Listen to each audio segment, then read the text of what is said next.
is just a repurposed character. She's the evil version of Sally. From the Nightmare Before Christmas. She goes in, sucks a couple of souls, and you don't see her ass for the majority of the movie. And she come back at the end like, oh, you were in this movie. Yeah, I was like, wait, she's the one I'm talking about. Where the hell you been? You were supposed to be doing some real work around here. You're supposed to be a threat. Yeah. I'm sure she was like, well, I was going to, but then you had this kid over here, that guy here, and every time I got ready to come in, there was somebody blocking me. Yeah. Lydia's getting married all of a sudden. Where's there room for me? Yeah. And also, let's not forget, shit, if you Tim Burton's chick, he gonna put you in the movie no matter what. That's why she's in the movie. Yeah. Because she's Tim Burton. Yeah. Shit, I'm trying to Tim Burton so I can be in the movie. Shit, let me get some of that.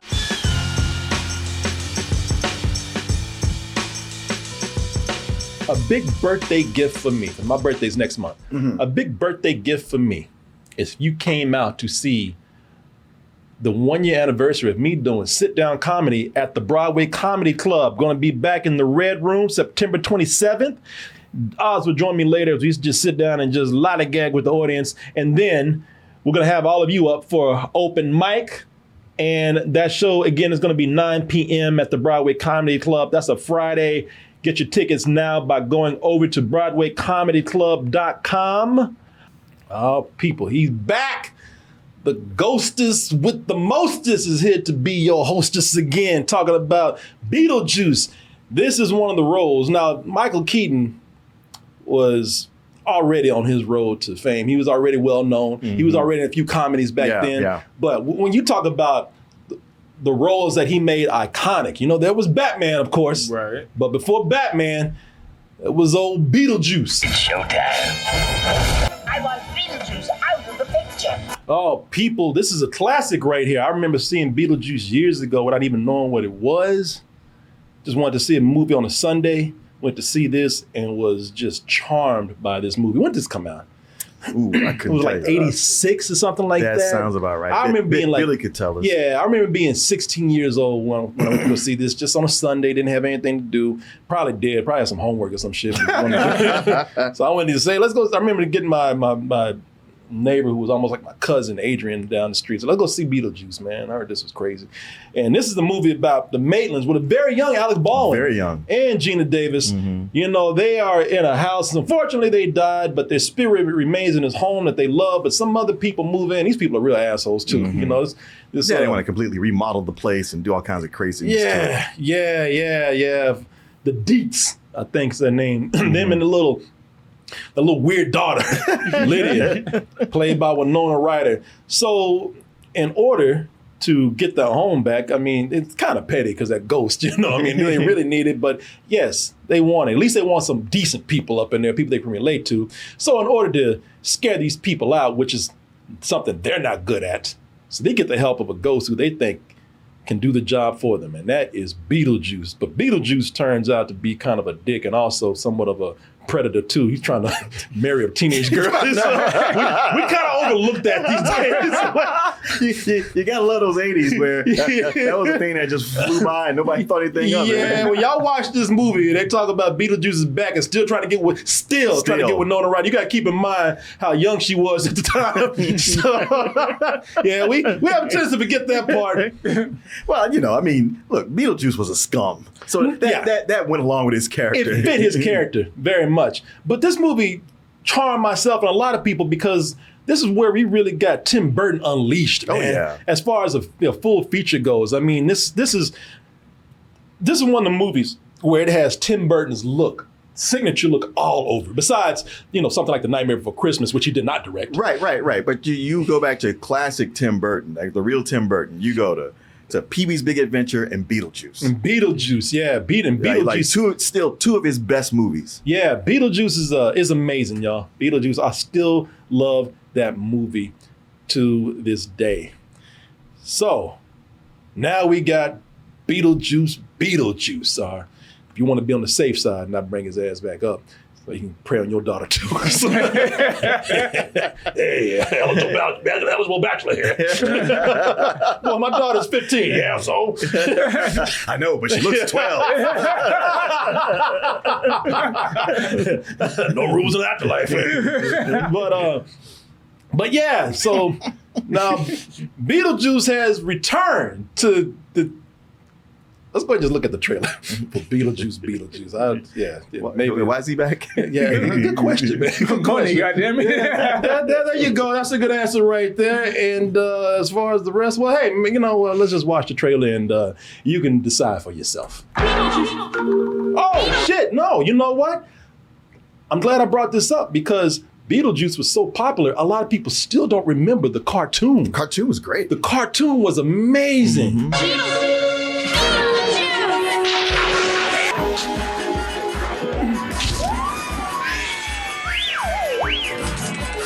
I remember loving this cartoon, man, and also it was changed up a little bit. Beetlejuice and Lydia, played by Winona Ryder in the original movie, they were just friends. Yeah, you couldn't have no grown ass ghost chasing teenager.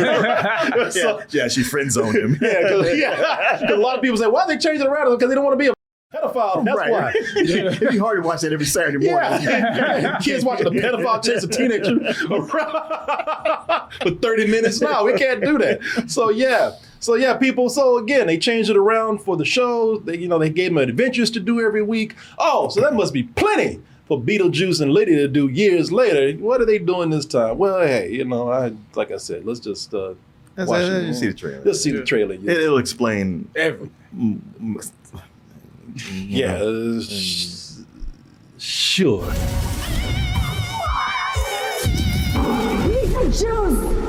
What the f? Getting back to this world and getting back to some of these characters, especially Beetlejuice, man. Man, it was good being back with old Beats right here. He ain't skipped a beat, man. I was like, wow. You know what? I thought the same thing, and I didn't realize what a pun it sounded like. But I was like, Michael Keaton has not skipped a beat. No, it's one of those characters where, with the makeup and everything, it looks like this character hasn't aged at all. It's the same old beats from back in the day, man. And I was like, damn, it is really good hanging out with Beetlejuice again. It's actually good being in this world because, now that it's been years later, this has proven to be a successful property. They gave Tim Burton more freedom, more money. That means that they were able to go in and expand this world. We get to see a lot more of Tim Burton's version of the afterlife, which is something that was a big draw in the first movie. And especially now since the Maitlands are gone, Alec Baldwin and Gina Davis's characters. Now this is more focused on the characters that we know outside of that. Lydia, Beetlejuice, and Lydia's own family now. Oh, what's the girl's name? Her daughter? Jeannie Ortega? That's the actress. Oh, actress. Yeah, I forgot that. But she has a daughter now that she's trying to connect with. And of course, they're not getting along. Who knows? Maybe old Beetlejuice can help him out with that. But anyway, getting back in this world, man, I was like, this is actually kind of fun. It's great to see how the old place has grown, and I'm having a great time with it, man. And sitting there, it's start to realize, man, this is kind of like being in on a conversation where everybody's kind of reminiscing about old time, and I'm kind of there too. But it's getting to a point where it's like, man, this is kind of fun, but can we move on? It's like, because I say this because, man, that's what this is like. I've seen a lot of movies based on IPs, sequels, spinoffs, and they're all so dependent on nostalgia. Yeah. That is what it's like. I love y'all. It's great hanging. I like the conversation, but goddamn, can we talk about something else? Can we move on to something new? Well, do you have some friends, like maybe some old friends, you don't see them that often? When you do, they want to bring up stories about stuff you did before?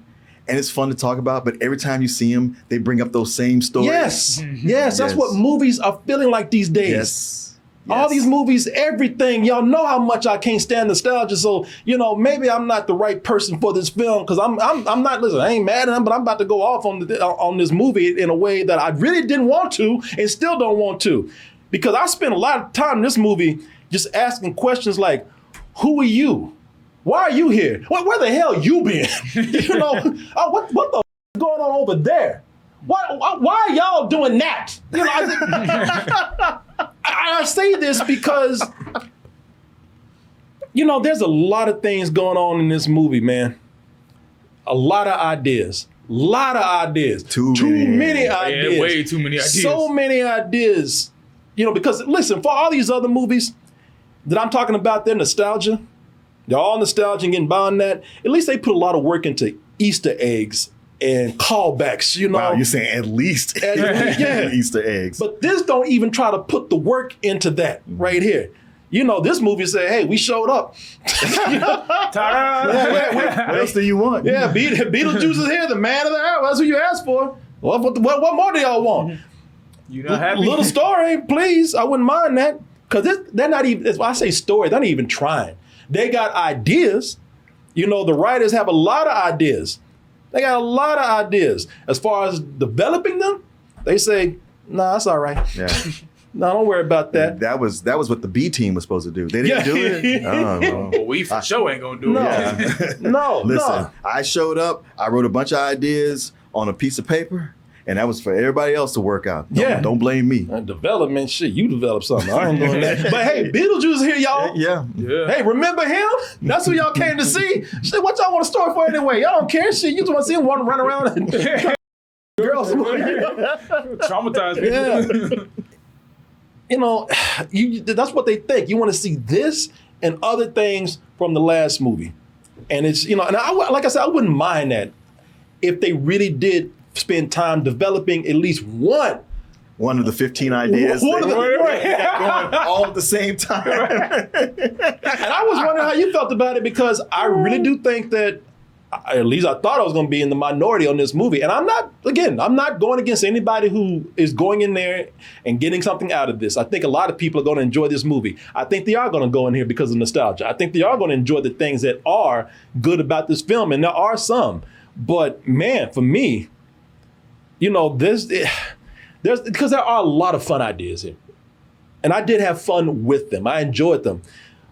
But, you know, that's only if you go by concepts alone. If you like concepts, you know, things that aren't fleshed out. If you like concepts, that's cool. If you like your concepts not fully developed, then you're fine with this, you know.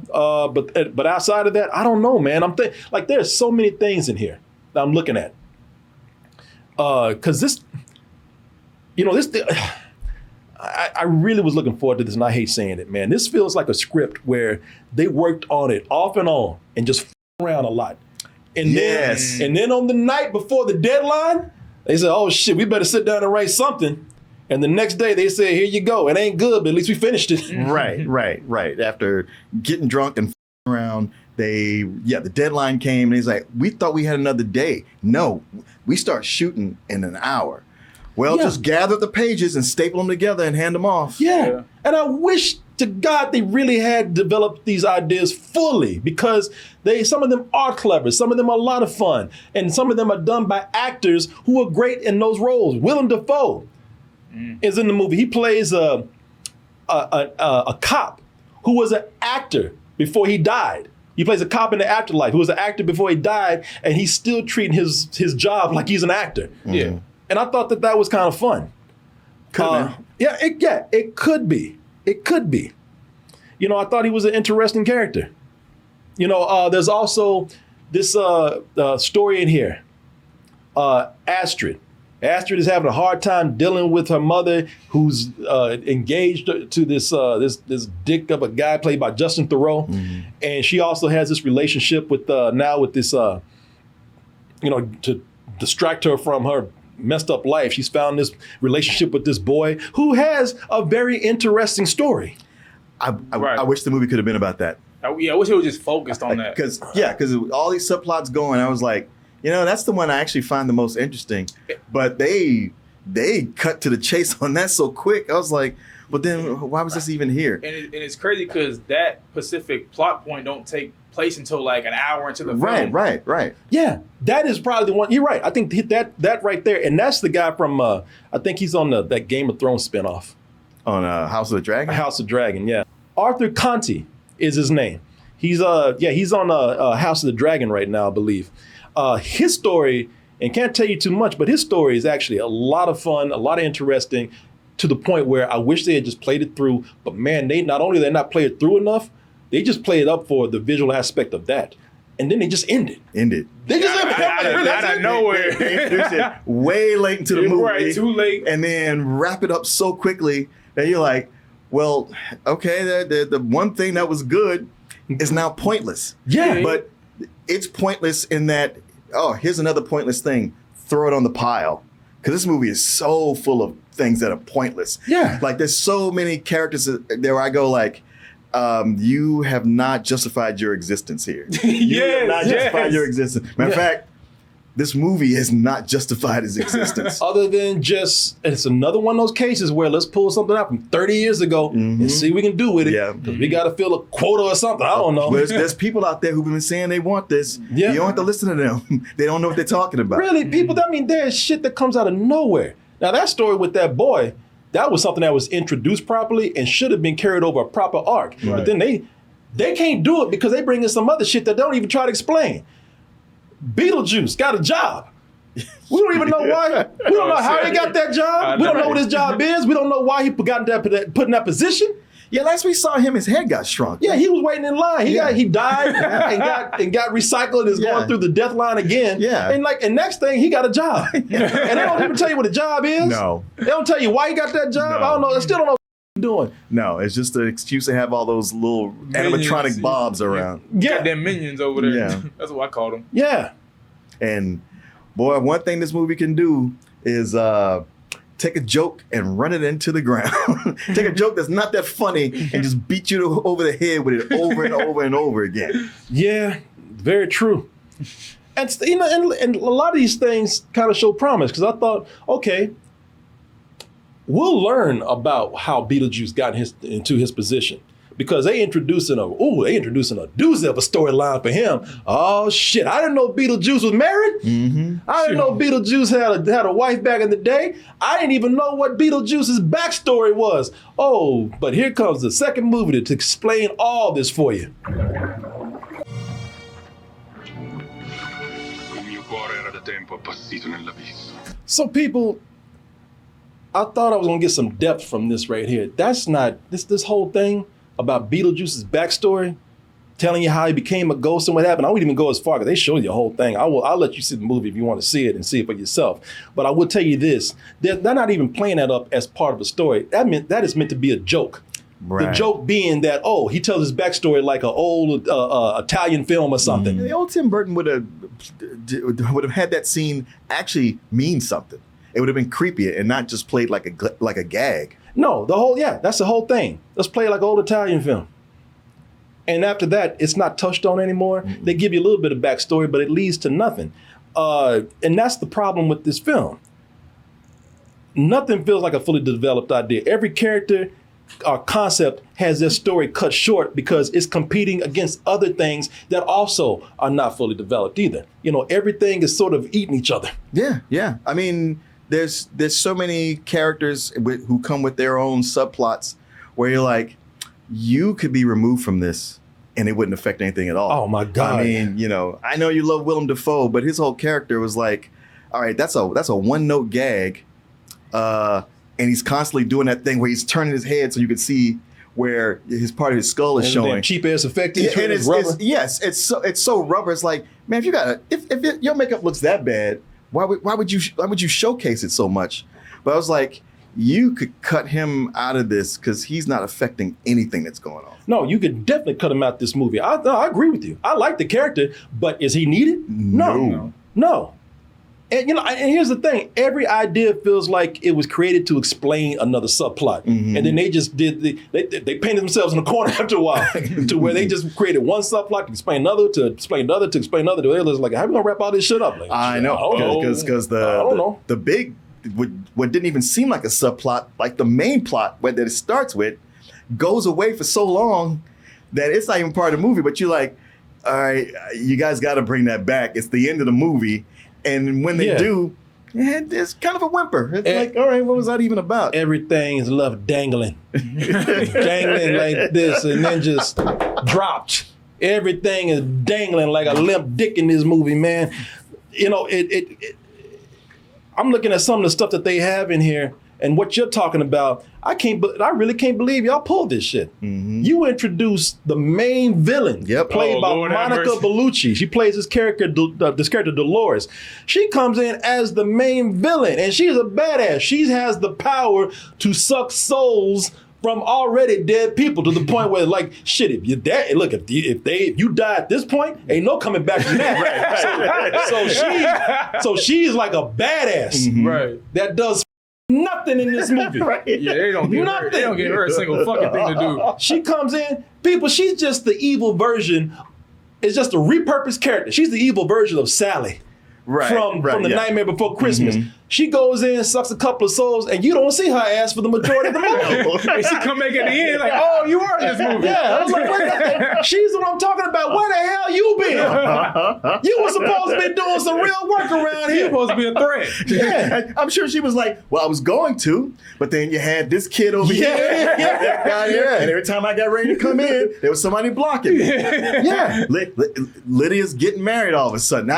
Where's there room for me? Yeah. And also, let's not forget, shit, if you Tim Burton's chick, he gonna put you in the movie no matter what. That's why she's in the movie. Yeah. Because she Tim Burton. Yeah. Shit, I'm trying to Tim Burton so I can be in the movie. Shit, let me get some of that. Man, Tim Burton ain't put no black people in his movie unless he needs your ass as a joke. They got, listen, I'm just gonna tell you, I'm sorry if it's a spoiler. It's really not, but I'm gonna tell you, everybody has to get on a pun. That's something called the Soul Train. Everybody aboard the Soul Train to the beyond. And I said, I know they ain't gonna do. I know you not gonna bring out a bunch of black people to deliver this party. I'd be goddamn if they went to the Soul Train, one number of black people out there. Oh yeah, and the disco outfits, afros, Right, yeah. bell bottoms, The platform conductor. Yeah, he went out there and wouldn't leave. Yeah. And by the way, all the white people were getting on the train to go to the great beyond, with black people still out there. You're like, is this train leaving anytime soon? I'm like, I'll be goddamn. I know, Tim Burton, I know you didn't do this shit. You know, it's like his criticism, like that you never put black people in your movies. Oh yeah, I'll show you. I'll put all of them in this movie. Now, don't say nothing else. It was crazy because like when you talking about there was no black people, I was like, there was no black people. I was like, oh, I forgot about that. Oh, ain't there? Yeah, because when they first mentioned, oh, you got to get on the Soul Train, I was like, oh, okay. Yeah. And they're like, no, you don't understand. It's a soul train. No, Tim Burton ain't putting on this movie unless she needs your ass a shucking job. Boy, yeah. Come on, y'all. All aboard the Soul Train. Yeah. All for a damn pun. I ain't saying he's a gold digger, but you know the rest. All aboard. Thinking about that shit now, that shit was racist as I won't say it's racist, but it's lazy. Yeah. It's very lazy, And listen, I'm really not saying that it's racist, but Tim Burton ain't one to represent. No. Hey, and listen, you make your movies. I ain't saying you got to put black people in your movies, but if you're gonna do it with some meaning. Don't make me a goddamn joke. I mean, to be honest, the people in his movies are so white that their skin is actually white. Yeah, he's like, listen, y'all know I don't put nothing but damn god people and vampires in my movies. Come on, you can't blame me for that. Unless I need you to second job. I was like, I'll be damned. They went back to that Soul Train three times. Tim Burton said he thought that shit was that funny. He did. Oh boy, one more time, Yeah, yo. right. If twice was good, 3 times is better. Yeah. I said, come on, Tim. black people. This shit. But honestly, by the time it got to that, it was already like, I was like, yeah, this is probably one of the funnier things you do. I was like, God damn. I was like, listen. I was like, it was kind of funny once. God damn. Listen, man, we don't need to go back to this joke again. Like, oh, you forgot something. Go back. I know. It's like the movie was going off, and they're like, no, come on back. Yeah. All aboard. Yeah, I agree with you. A lot of the stuff could have been taken out. Some of these jokes are stretched out, And listen, is it fun? Like I said, if you're not there for a cohesive story, yes, there's chunks of fun to be had in here. They even do some Little chunks. little Spread chunks, out. little chunks here and there. I even forgive the movie for certain things. Like I was saying that, the character of Beetlejuice. Oh, here he's more like Jim Carrey in The Mask. But looking back at it, he's always been that character. He was a Looney Tunes character before The Mask. Oh, absolutely. So I pull back on my criticism of that. In fact, I will go and say that when I was watching the movie, I felt like I said at the beginning of the review, I felt that what do you call it? God damn, I'm so bad with names. Michael Keaton. Yeah. God damn, I was like, you can't remember that? Well, that Soul Train got you. All aboard. My mind was gone on that train. No, Michael Keaton. I would say that Michael Keaton, he returned to that character just like it was yesterday. You're saying that someone called Beetlejuice. Don't say his name. You're a figment of my imagination. Really? Is this a figment of your imagination? Michael Keaton was great to watch. I really enjoyed watching him. Yeah. And that's why I thought it was a better movie. He's in more than he is in the first one, right? He might be. Or maybe just about as much. That's the thing about this, y'all. He's not in it as much as you think. There's long lapses where he's not in there. You get to see him more near the end of the movie. Yeah. You miss him when he's not there, although, they don't write the strongest material for him all the time. There are also some fun workarounds in the movie. They could not bring back a certain person, and that's Jeffrey Jones, because he's just like Beetlejuice. He's a pedophile, except in real life. Yeah, real life. But boy, Tim Burton goes out of his way to go like, man, I really want to work with this dude. He's like, I can't have the actual actor here, but I'm going to try to work him in. Every character's going to miss him. He's going to be a claymation. I'm going to put his photo everywhere. They're not going to stop talking about him. Yeah. There's many forms that you see him, or at least a couple of forms you see him in the movie. And I thought it was kind of funny how they found that workaround. That was creative. Yeah, they actually did something to working into what little story they had. But I mean, for what it was worth, I was like, you really could just said he's not here no more.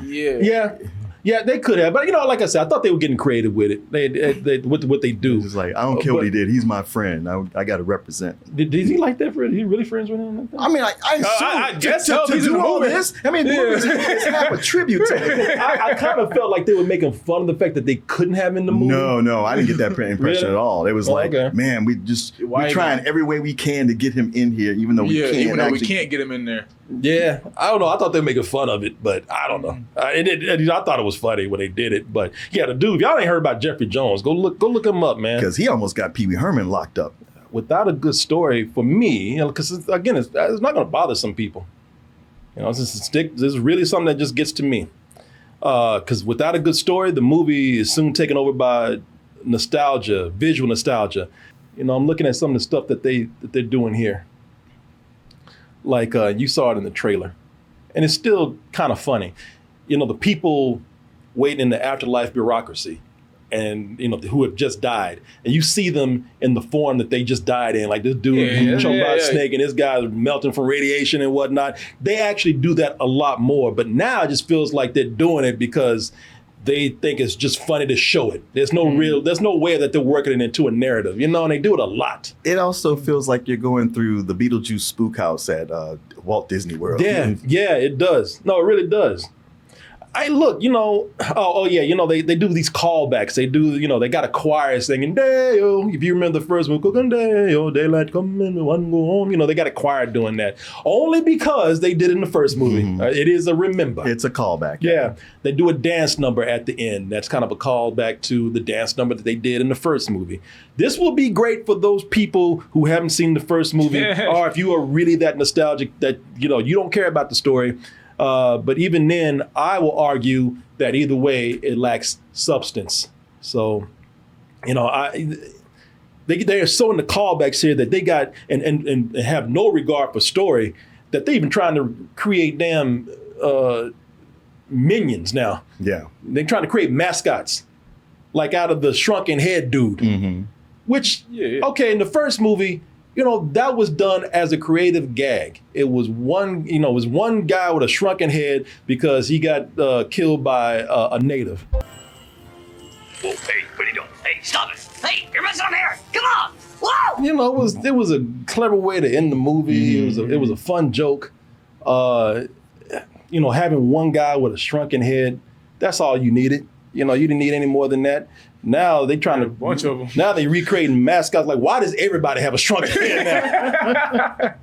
Why?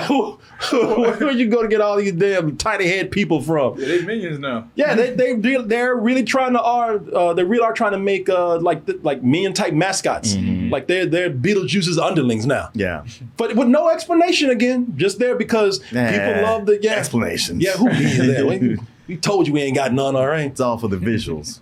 I will say this: if we're gonna talk about the shrunken heads, I really don't like how they treated Bob. I feel I feel bad for Bob, man. They gave Bob is one of the shrunken heads people. He's supposed to be Beetlejuice's second in command, which means he just catches all the abuse from Beetlejuice and everybody else. I felt bad the way they treated old Bob. Man, that reflected on how I felt about this film too. But, I don't like the way he did Bob. But I tell you though, I thought about it, and I said, they were playing it a little bit loose with the first movie, but there wasn't so many ideas, which made the movie a little bit more coherent. But also, that first movie had a little bit more heart. Oh, definitely. Because when it starts with the Maitlands, yeah. The Maitlands, and the Maitlands are the heart of the movie. If a lot of people, again, forget that, you haven't seen it in a while. And, they are the emotional core of this movie, and we don't really have that kind of heart in this film right here. No. Lyd Astrid. What's the actress's name? Jenna Ortega. Jenna Ortega. Now they could have had that with Astrid and Lydia, because they have to work out the tension between their relationship, their mother-daughter relationship. I thought they could have had that right there. Like you said, there are so many things that are distracting from what could have been a true, emotional story, a very interesting story. Lydia and Astrid. Maybe Astrid's relationship with the boy next door in the backyard. Those things should have been the things that really took up most of this movie. You have all these other things distracting from it, and I think it's a shame, and so what you end up with is just a bunch of rushed gags, nostalgia, and visuals, and I think it's kind of, and people, like I said, we are probably the minority. People probably gonna love this, but I really do think that you're loving it because you missed the movie, or you're just laughing at the things that you remember, or you don't mind. And Tim Burton has such a strong visual style that some people just are taken in by that. And, I don't blame you for that. He really is a very strong visual director. But I think it's just a lot of missed opportunity, man. It only worked in spurts for me. And I thought, while the movie is okay and it works in spurts, I thought the script was terrible. It's garbage. Yeah. It really is, especially having all the different characters, and even one that could have meant something with a missing dad. I was like, there's a clear way for this to go. And I was like, and you chose to do that? Man, this, this is frustrating. You're right. It's only enjoyable in spurts and little spurts. And even those spurts, a lot of them are based on nostalgia and the old, it's just good old Beetlejuice. There's just no joke that they don't run into the ground. And I think it's a good looking movie. That was one thing I thought, you know what? It looks pretty good, but it still lacks the real core of the Tim Burton weirdness, which is what made the first movie and some of his other better movies work. I mean, it's almost like it's a fan. A very talented fan who made this. Because he's like, these are the things I loved about Tim Burton. It's like, yeah, but it just didn't have that original spark of his. I critically, I don't think it's gonna fare well. But if they just want to make money, and if it's a hit, which it likely will be, then we'll get Beetlejuice. They've already set it up for the title for the third movie.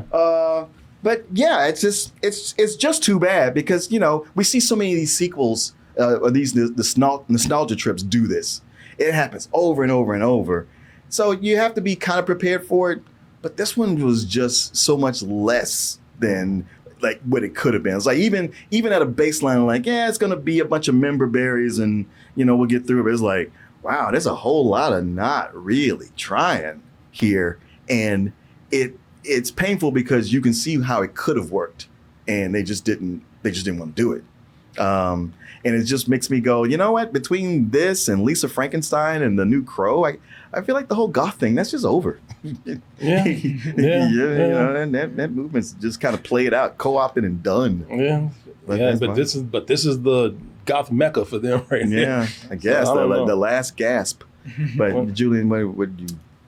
So I haven't said that much because I kind of wanted to let y'all two go because I'm kind of on an opposite side of y'all. Yeah. So I have not seen the first one. So a lot of those callbacks, those references y'all was talking about, I picked up on absolutely none of those. Mm-hmm. So to me, those were like, okay, these just wasn't to the story. I didn't know any better. So it didn't get on my last nerves.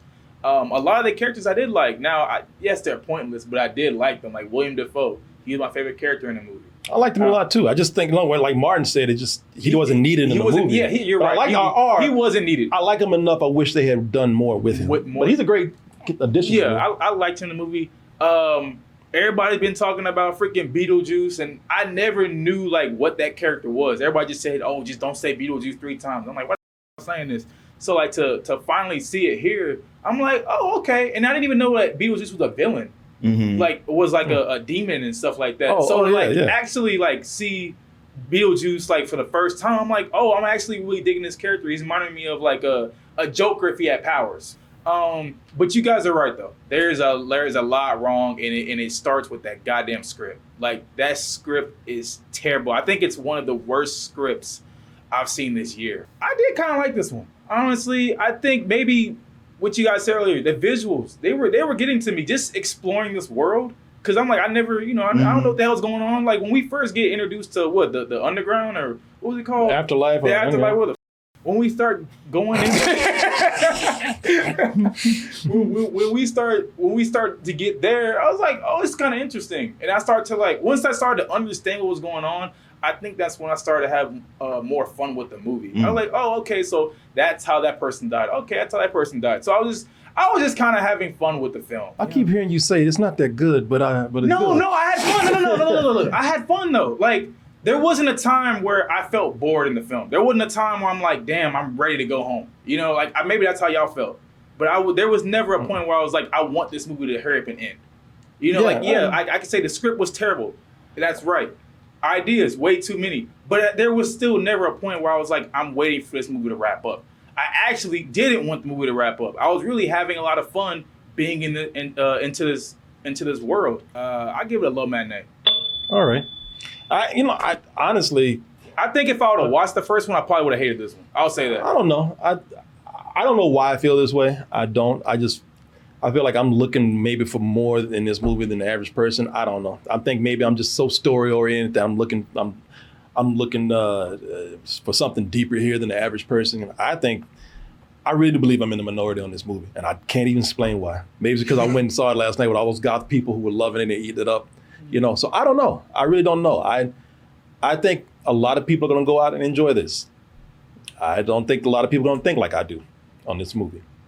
I don't think it's terrible enough to walk out and say, this movie should be, people need to shit on this movie or talk about this movie's bad and it should get Razzies and things like that. Not at all. No, I think it's an enjoyable film. It just was not for me. I just could not stand how scatterbrained the script was for myself.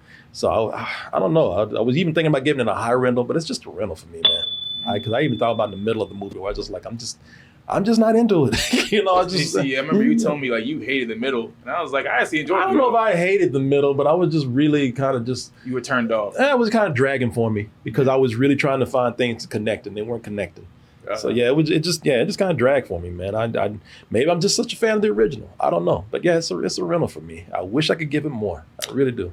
Yeah, well, don't feel too bad. You're gonna be there right with you. I am. I'm sitting on your lap there because it's just it's the height of mediocrity at best, but it's actually lower than that. There's a whole lot of not putting in just the minimal effort to make this better. But you get, like you say, you get Keaton, and he's bringing it home.